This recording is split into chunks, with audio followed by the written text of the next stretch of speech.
order, but I want to start with Devolver because I don't have a lot to talk about here. But what's up? You said, you monster, going out of order. I know, but hey, you're the one who told me to go in reverse order after I had everything in chronological order, so I've had to like play around here to try to find the right stuff. But I just like to keep you on your toes. Yeah, I know. So Devolver, I have loved Devolver's presentations from E3. The past couple of years have been great. I forgot the actress's name that plays Nina here, but like she's so good that I forget that she isn't like their actual CEO. She's so good at playing that part, but completely chewing up the scenery. Some great stuff that came out, like Fall Guys Ultimate Knockout. That looked cool. Again, like I said, I'm going to go through these kind of quick, but the Devolver bootleg, I thought they were joking. I thought, like, because they joke with like everything, but I thought this was a fake game, and it's a bootleg of Devolver games. Holy crap, that's cool. Yeah. And then having a straight up arcade game for House of the Gungeon, House of the Gundead, sorry. That's really cool. They've just proven that they know what they know who we are and what we're about, and they can make fun of their own industry in a way that nobody else is doing it. I think it's pretty cool. Like Bethesda tries to be self-deprecating, but they just like Devolver just straight up says this is a bunch of shilling for your money. So I loved it. Yeah, I liked pretty much everything that I saw. Yeah. It was a really short thing, so they start out by joking like that press conferences are outdated and irrelevant. So they basically just went with the Nintendo model and they called it the Devolver Direct, first ever. Some people don't like the jokey style. I was all about it. I like some of the jokes were just totally whatever, and every once in a while they went a little too Tarantino for me with the blood, but I don't care. Like it was hilarious. I was laughing pretty much nonstop. There wasn't anything in there that I wasn't interested in. I wish the bootleg was on Switch, but it's available now on Steam. That was great.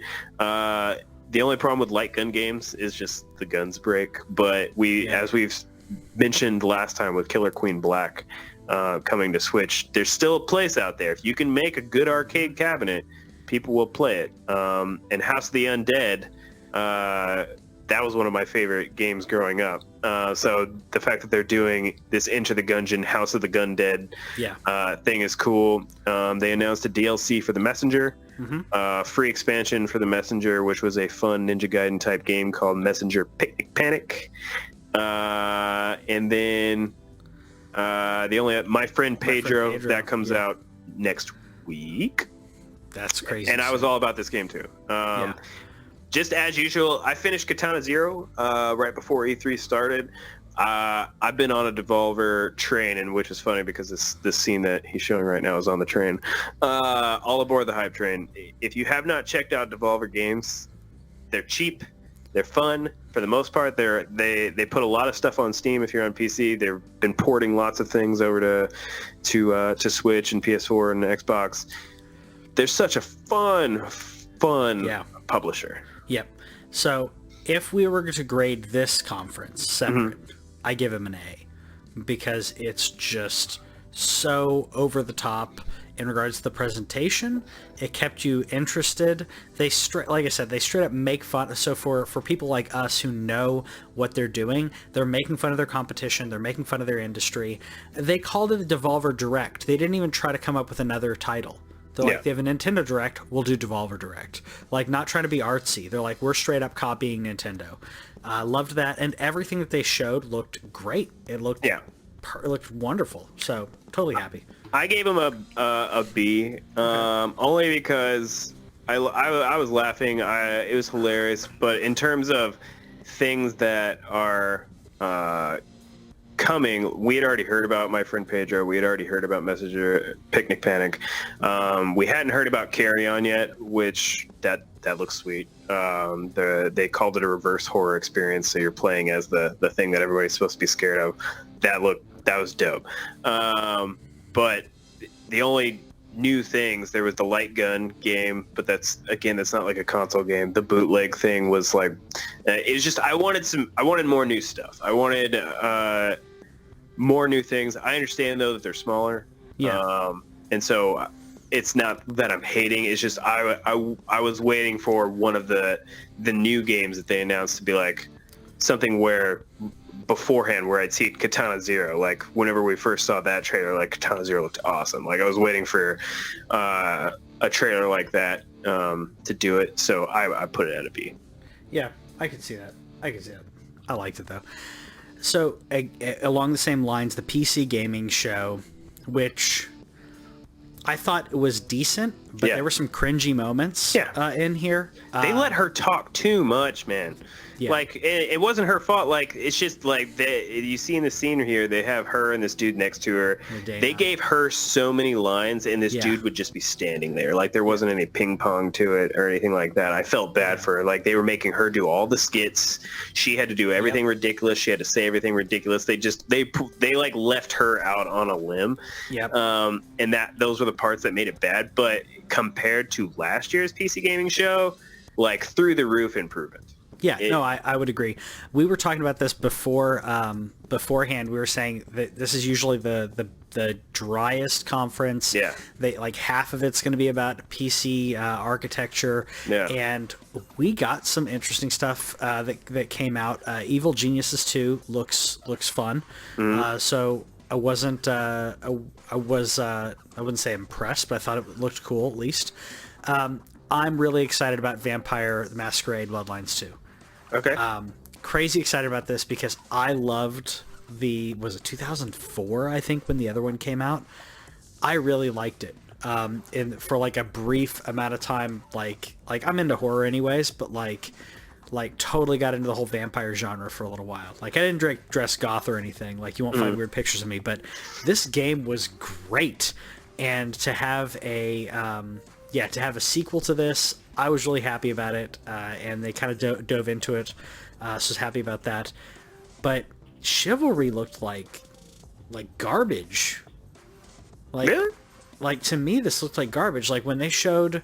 So, this combat looks like... it wasn't For Honor, there's something else. Like, that, the head coming off there just looks... It looks like PS3 graphics, if not worse. And and this is PC gaming. This is when all the graphics should be just remarkable, and it looked like a PS3 to me. Was not impressed. You didn't mind it? I didn't mind it, but I didn't play the first one, so I don't really know anything about this franchise. Graphics are similar. The combat looked fun. It didn't look bad. Like I have. Unless something just looks absolutely awful, I have a hard time. I don't like being that person anymore, where it's like, man, those graphics suck. I mean, watching this video just now, even like, it still didn't look bad. Okay, but you gotta agree with me that Shenmue III. I mean, that game looks so dated. That's Shenmue. But this is like it's a Kickstarter game. It's a Kickstarter game. But like this is a game that so many, like, the people who like it are like hardcore into it, but also the creator like is not wanting to do just a third. He wants to do like another one after this and possibly a fifth. So in that case, it's like, all right, you really need to step up in the times in regards to graphics, and I just don't know if it's going to do that well. Like you said, it's a Kickstarter game.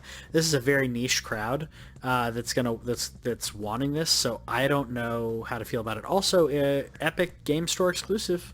Yeah. So, on PC. It's on console too. On PC. Yeah. That was what I thought. I mean, I thought that this was interesting across the board, just how many of these games were coming to console. It's just that they were starting at the PC gaming show. Sure. Thought that was cool. Just like that they were getting games in there, like, even though they're not going to be exclusive to PC, which is always my least favorite. I hate things that are exclusive to PC just because I don't play on PC very much anymore. Shenmue doesn't look good. It looks there's that other genre that it reminds me of that I just can't think of the name right now. Not genre, that other franchise that has had a resurgence recently. Japanese game, Yakuza. Okay, It looks like Yakuza, and Yakuza doesn't look good either. apparently, from what I heard, the story, the voice acting and stuff is fun. Apparently, the worst part about it is the combat, and that's the part that you don't expect to be the worst part, because it's supposed to be like beat 'em up action. It's supposed to be like Virtua Fighter looking combat, and apparently that's not as good, at least right now. So that was disappointing to hear. A couple of things that stood out to me. I don't care about this game at all, but Dota Auto Chess not being on Steam. So they're releasing Dota Auto Chess, which is a Dota game. Dota's Steam. Yeah. They're releasing it as a standalone game on the Epic Game Store. Yeah. Who, by the way, the Epic Game Store did sponsor the PC. Yes, it did. the PC showcase. So I thought this was weird, especially for Dota. Yeah. So they're just calling it Auto Chess. Yep. Yeah. And they also said, as far as PC goes, so that makes me wonder if they're going to put Auto Chess on consoles. So this has been a big thing that I've seen recently on Twitch, an up-and-coming Twitch streaming game. So it started off as a Dota mod. It's this weird kind of like think like a Pokemon type thing or whatever, but it auto battles, like, so you set all your creatures up and then the battle starts and then the battle fights each other. That's the extent of what I know about the game. I've heard it's fun. I will not download it because I don't care enough, but if it comes to console, I might check it out. But it was just a game that was made off of a Dota mod, which is a Steam game, now becoming its own separate standalone game exclusive to the Epic Game Store. I just thought that was the biggest like middle finger to Valve that Epic could do. Yep. A couple of other games. I'm not going to talk about Baldur's Gate 3 until I want to be disappointed, because I just thought. But I don't know enough about it. They've shown a cinematic trailer and that's it. So I need more. Yeah. Chibi Conan was funny. Yeah. Conan Chop. So apparently, I like how they straight up said, like, we announced this, and apparently I think they said they announced it April 1st by accident, so people thought it was a joke. It was a joke. Oh, it was. It started out as an April Fool's joke. Oh, I thought he just said like that was bad timing. Okay. Yeah. Like, okay, so I just don't get it. Like, it looks fun. Like, I like Conan, so like I said, I dove into, and I had to stop myself from playing Conan Exiles, because I liked it so much. This is Conan Unconquered, a little cinematic trailer on it, but like, I really liked it, and I realized that I would spend way too much time in it. But I mean, I guess I like the idea of such a gritty and horrible land and creating the chibi artwork with it. I guess that works. Are you now showing the RTS Conan? Yeah, this is the RTS Conan. But it just reminded me of that because they talked about that. I couldn't find any good gameplay trailer, but I just thought I'd show the... I don't think there was one. That was what was weird about it. It was like Conan Unconquered, RTS Conan. It's coming out, or it's coming out soon, or it either already is out, but they didn't show anything about it, so I just thought it was weird. Yeah. I was like, okay, cool. Real-time strategy Conan. All I found online was, I did find people and their playthroughs of it, but as per usual, like, if I can't find a trailer, I'm not going to put someone else's gameplay up there, so... we had some weird announcements, though, like Grasslands. Yeah! This actually looked cool to me. Alright, because to me, I was just... I didn't know how to feel about it. Like, and I really? like card games, I thought you'd be all about it. I may need to try it. Okay. Maybe if I try it, maybe it'll be better because I like card games. Yeah. But like, it didn't hook me enough to like. I like the art style. Like, it reminds me of what is it? Like, just the animation movement, not necessarily the style, but it reminds me of what's that name? The 80s full animated thing. It was in Stranger Things season 2. I mean, you're talking about like He-Man? No, okay. I'm completely spacing it, but like, I thought that was kind of weird. I thought you'd like this game. Like, whenever I saw it, I thought, oh, this seems like something, a roguelike deck building game. I might like it. I don't know. I need to try it. Which, by the way, Slay the Spire's out on Switch now. Yeah. Planet Zoo also, I thought it looked okay. It looked cute, but like, I don't know how much time are you gonna like jump in and like dive in and play this. I mean, this game is made for one specific type of people. I mean, this is a sim game, so that was what the game looks beautiful. The animals look cool, animation looked great. I'm not a sim player. I don't. I've never been a Roller Coaster Tycoon or a Sims 4 or whatever. Yeah. Like, it's just not. I don't have that kind of creativity design-wise in my brain. So I always end up playing them, and I make like this park that doesn't function or something. So if you like The Sims, I'm going to bet that you will like Planet Zoo. Yeah. Mosaic stuck out to me. Yeah. Mosaic looked good. So it seemed like it was a commentary or something. So it started by these people were playing this game, which is also available for free that I downloaded, called Blip Blop on mobile. It seems like it might be like highlighting people's addiction to like either technology as a whole or maybe mobile technology. They don't really say anything, but the art style about it looked interesting. I'm very intrigued by this game. Yeah, no, that one looked cool, and another one that I'd throw in there for one that I was excited about, which I'm sure you couldn't have guessed, but Midnight Ghost Hunt. Yeah, that looks cool. It looked cool, looked interesting, like more serious Ghostbusters kind of going on. Yeah. And then, did you see the Noir one, Genesis Noir? No, which one? Genesis Noir. So that was... Yes, I did. This is where I was like, oh, this is a cool, like, noir-looking game, and then it ended up being called Genesis Noir. So it's apparently like, welcome to the Big Bang. Like, I have no idea what the game's about. I don't understand what you're supposed to be doing, but the art looks sweet. Yeah. Like it. I'm all about this art style. It looks awesome. I don't know what to expect, but they hooked me with this kind of trailer into wanting to hear about this game some more. Yeah, I expect a very interesting story and very inventive playthrough. So I'm gonna buy that. Looks like something that you should maybe smoke a little something or drink a little something while you're playing it. Seems like that would help out. I think so. I will say briefly on Baldur's Gate 3. Yeah. Briefly on this, I want this to be good. It's gotta be good. I really want it to be good, but at the same time, I don't know anything about it. They've said they wanted to make the ultimate D&D kind of experience. Mm-hmm. Great, fantastic, good for you. I need to know more about the gameplay. I need to see more of the world other than this trailer. The trailer looks great. It's almost Lovecraftian in the way that this guy, like, not only, you know, he almost evolves out of, or whatever came out of him. It's sick. It's interesting. I need more, though. To me, I hated that they ended the conference with this. It made me mad. I was looking forward to it. They hyped it up. They were like, we're going to talk about Baldur's Gate 3.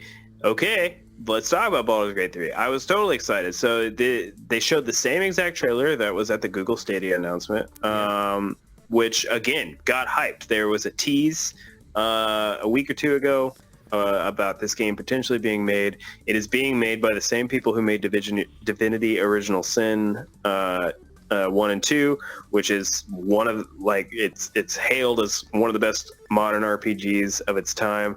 If there's people that I wanted to make Baldur's Gate, it was going to be this company. And so the fact that they're making it is great.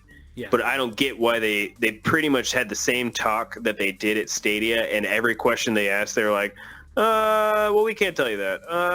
Well, you know, you'll find out. The only thing that they two interesting things that they said, they're using 5th edition D&D rules for building their game system around, and they're making a tabletop prequel campaign that, you know, for those people who like to play D&D, they're making that, and that comes out in September. So that was the only two tidbits. They closed the show with this. Yeah.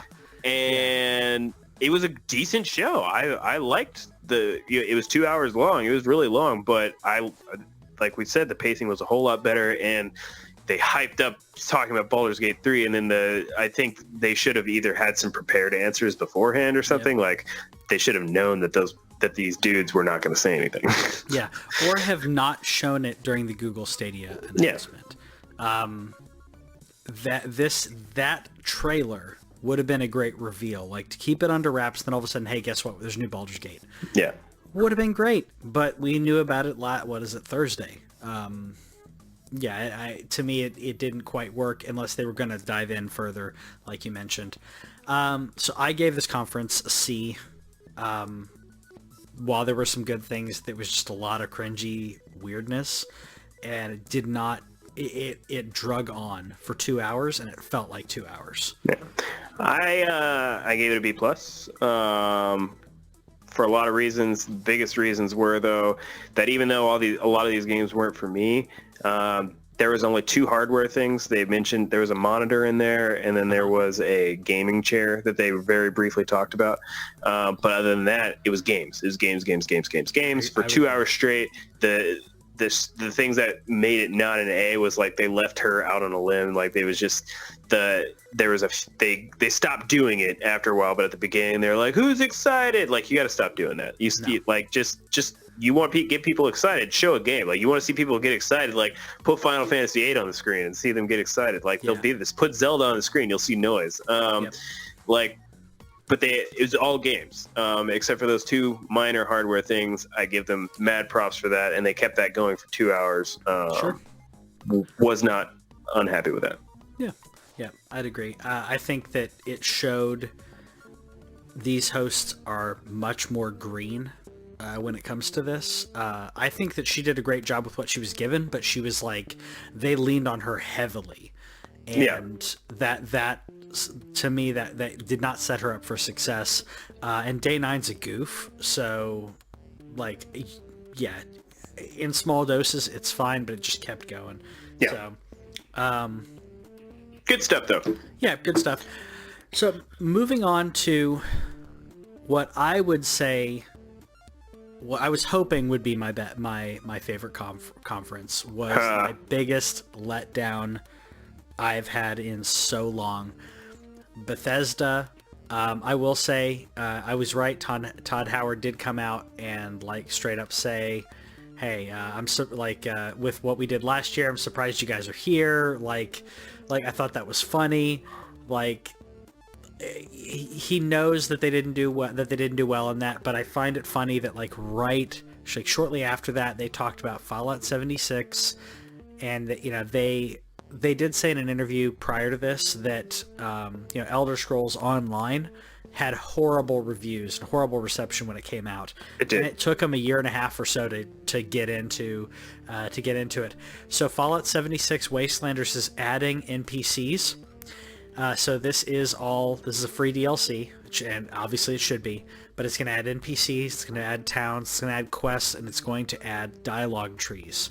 So all the things that we want in Fallout are going to be in a Fallout game.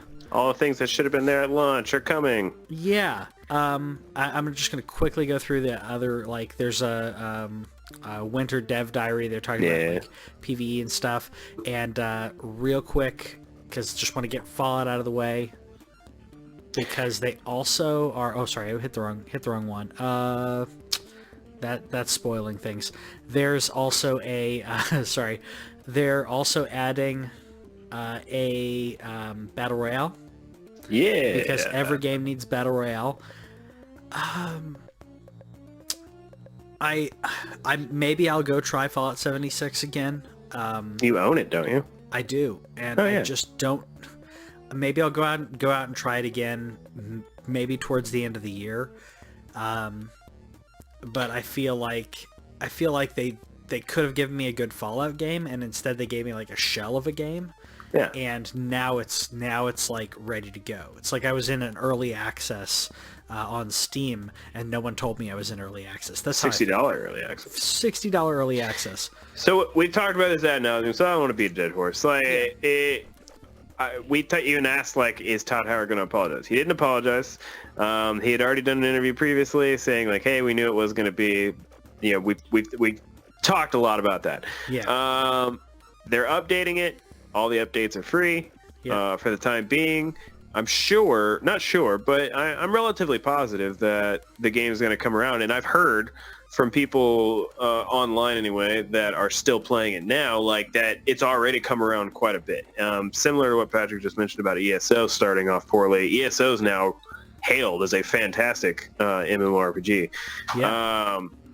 I don't doubt it. It's just whatever, dude. Like, I didn't like that. I know that this has to be a part of the conference, but I didn't like the way it started. I didn't like that his like one joke in there, you know, about being surprised you're still here. Whatever. I don't know.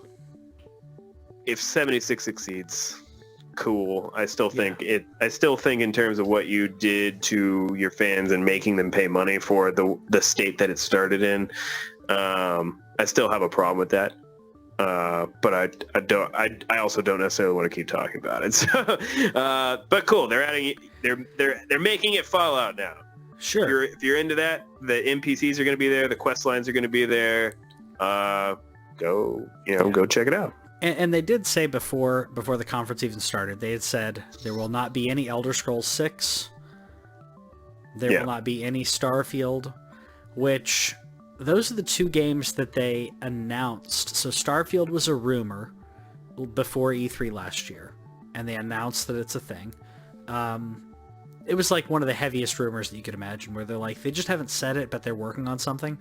And then Elder Scrolls 6, like they had said up to that point, we're not even thinking about the next Elder Scrolls game. Todd Howard said, we've announced these during 2018. They said during 2018, we're announcing these to make sure that people know, you know, we're still with you. We're still making these games, even though Fallout 76 is coming out.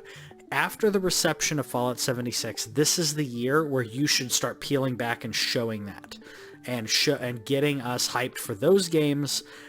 I know that they're probably a long way out, but after what happened with Fallout, we need to know that.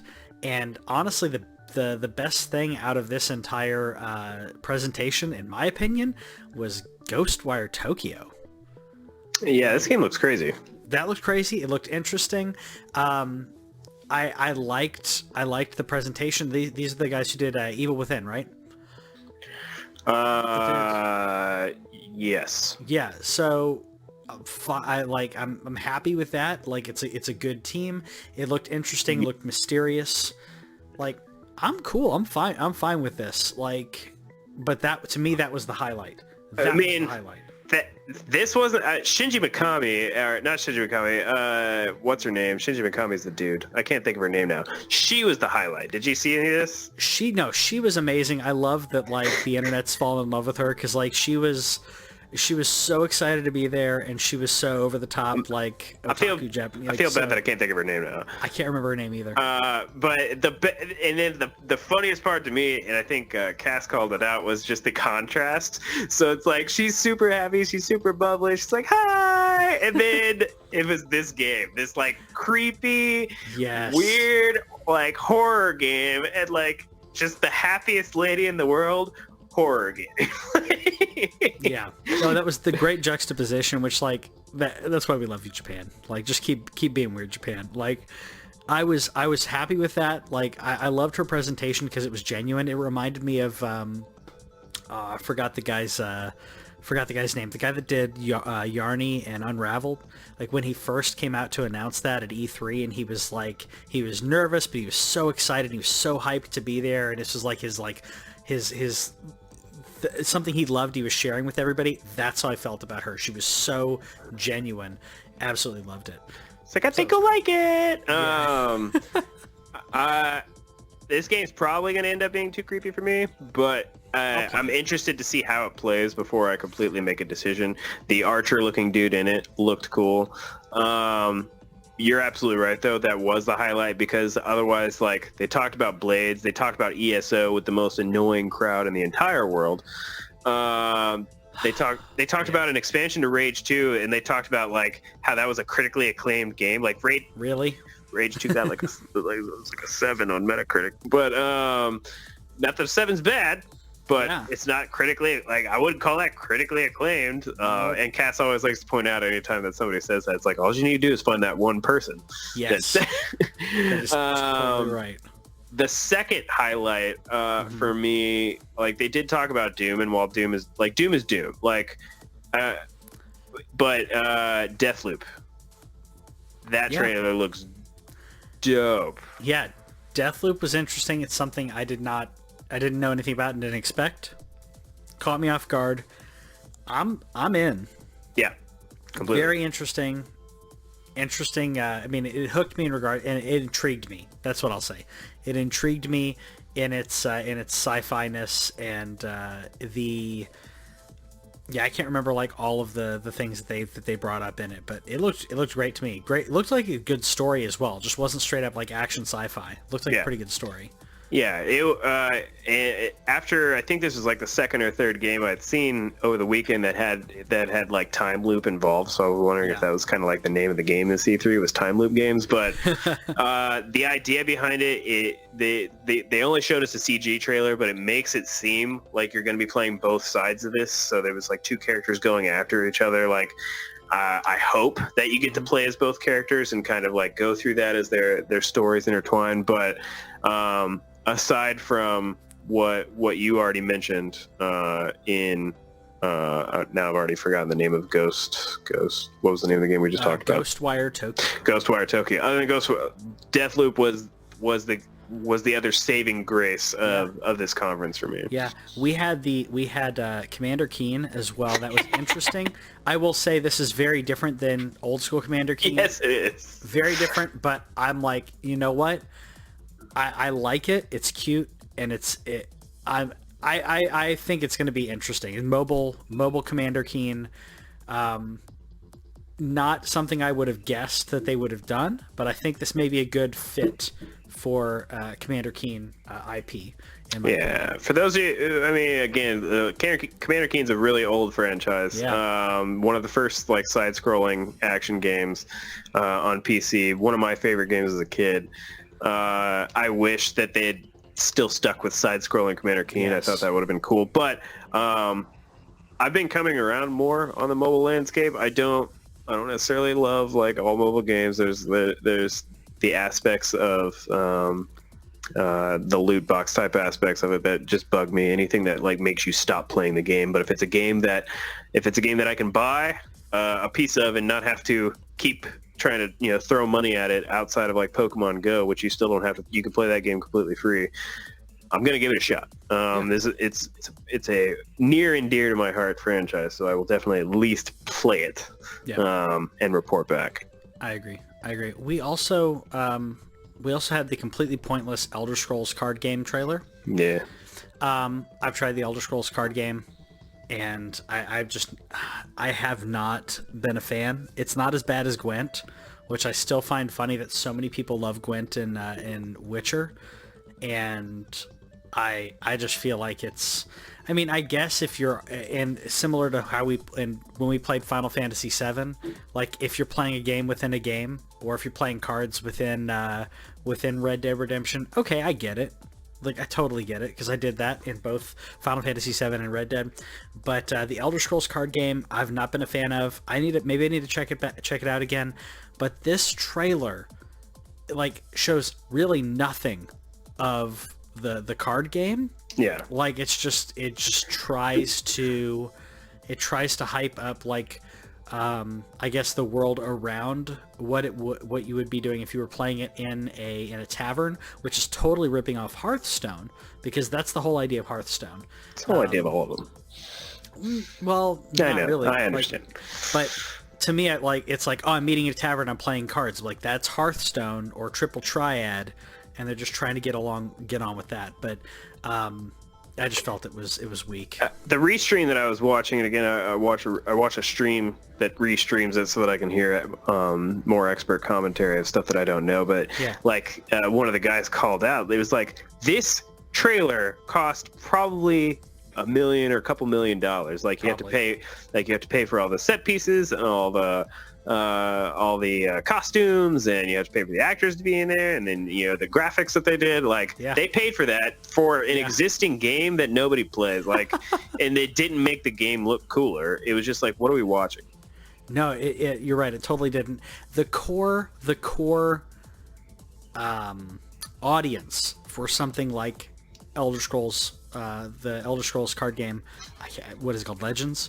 The core of that audience for that is people like me, and people like quite a few of my friends who play Hearthstone or Magic the Gathering. Those are the people you're hooking. You're not going to hook your casual run-of-the-mill gamer to say, hey, do you want to play a game that is a card game, but you're going to play it on your phone or you're going to play it on your PC? You're not going to hook them. You need someone who wants that kind of card game interaction and that strategy. You're not going to get that just out of anybody. And this didn't hook that audience, in my opinion. Yeah. So a few things left in this conference, but one that I definitely want to highlight just because it was a name of the game across all of E3 was that very briefly mentioned was this thing that they're calling Orion. Yeah. Where they're not trying to be a streaming platform. They are trying to give you a streaming engine. They're trying to give you something to use to like, it sounded like they're trying to help you port games into a streamable technology or something like that. Yeah, it's things that I don't completely understand, but their idea was that you will be able to stream game content faster with better latency and lower bandwidth. I'm not the right person to like necessarily break down what that means, but just the fact that people, we're going to talk more about Stadia a little bit during the Microsoft talk here coming up here shortly, but people want to think that this streaming thing is not going to work. Like people, like I have to own my game. I have to have physical hardware. Like no, people, like yes, that is the case right now, and maybe the case for the next 10 more years. Who knows? But with upcoming 5G, with the idea that we're trying to get more people across the world constantly connected.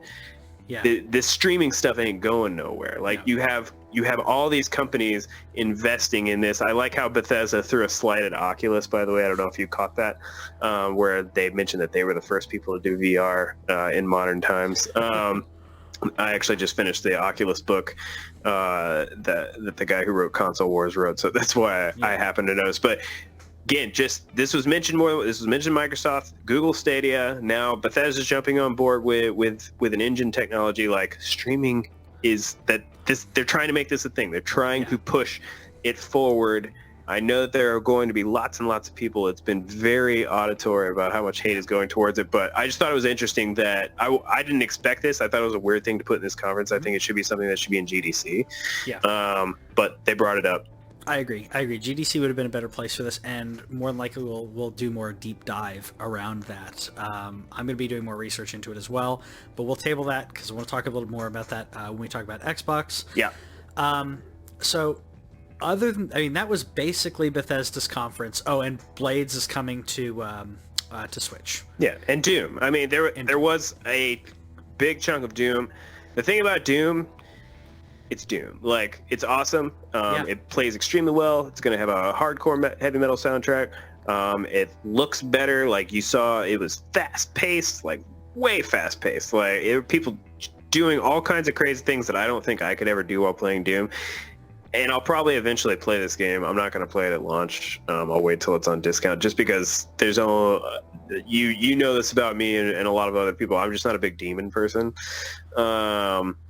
It's just, there's only so much like hell things that I want to do, but the game does look insanely good. It looks fantastic. No, I was gonna say no. Doom, the recent. I didn't think what was it, 2005, whatever there was a 2000, like late 2000s one Doom that came out. I can't remember what year that was, but that was okay. But the latest Doom iteration is pure like adrenaline madness, and it's great. I think that it does get a little like dark and demony, but it's not, or I should say, it's not too dark. It's like there's imagery there, but it's not as like satanic. It's as little Satanism as you could imagine on a game having to deal with hell. It is. That being said, I get it. I think the game is great, but it's more of that. If you like that, you're just getting more of that. It's probably going to be good, but I think the people who are going to play Doom Eternal, this didn't get more people to pre-order it or be excited about it. They're already excited about it. Yeah. So with all that said, this was before I was feeling like we're so I actually graded this probably a little higher than I would have graded. I almost changed it, but I just didn't want to be a person that like flip flops on my grade because I like this probably less than Ubisoft because it didn't have Watch Dogs. But I gave Bethesda a C-. I probably would have graded it lower. But I gave it a D because, and in traditional grading, you didn't fail, but everything that they showed us, other than, I guess, Doom Eternal is the only one that's not out. Everything else that they showed us are games that are already out, and they've shown, hey, we're just giving you some more stuff in your game that you play, and it did not get me even that excited about those games. It was just really disappointing for a developer who, Ubisoft's a publisher, Nintendo is, hardware maker, publisher, and developer. Bethesda's the only ones here who are like, we make our own games and we also distribute. And we do what we want. And being the only one to do that, the only other company I can put in there. Okay, yeah, I forgot about Square. Square is also a big publisher. Okay, so I'd put Square in there as well. The only other one I could think of was Blizzard. Was the only other one that I could think of that was just like, we're doing whatever we want. Here's the stuff, and you're gonna like it. Yeah. And I just felt like it was a big lull year for them. Like, so I'm hoping that we hear more later this year about Starfield and Elder Scrolls or something. Because this was just a letdown. I give it a D because it wasn't terrible, but it was a letdown. It was a real big letdown. Yeah. And I don't have much more to say. I hate on Bethesda enough as it is. They're like, as big of a company as they are, like, they disappoint me constantly. My biggest thing that made me mad during this conference was that they brought up Starfield and Elder Scrolls 6 again just to say that we're still working on them. Like, don't even talk about it. Don't even mention. If you're not going to show me anything, you did this. You did the same thing Nintendo did. The same thing we criticized you for before was that you brought it up and then had nothing to show us, and you brought it up again and still had nothing to show us. Yeah. Just stop talking about it. I don't care. I don't mind when companies do that. I don't want to hear about it. Like, if you want to say, like we saw with Breath of the Wild where they gave us that awesome intro. If they don't talk about Breath of the Wild sequel again for another year or two, I don't care. I don't want to hear about it unless you got something new to show me. Yeah. And knowing Nintendo, they'll probably say we are hard at work, whatever. But like, because that's just what they will do. But yeah, to me, this was a letdown, and this is, like I said, this is the conference that I was most looking forward to because I thought they were going to have to turn it around after the Fallout 76 debacle, and they didn't turn it around at all. So I was let down. Yeah.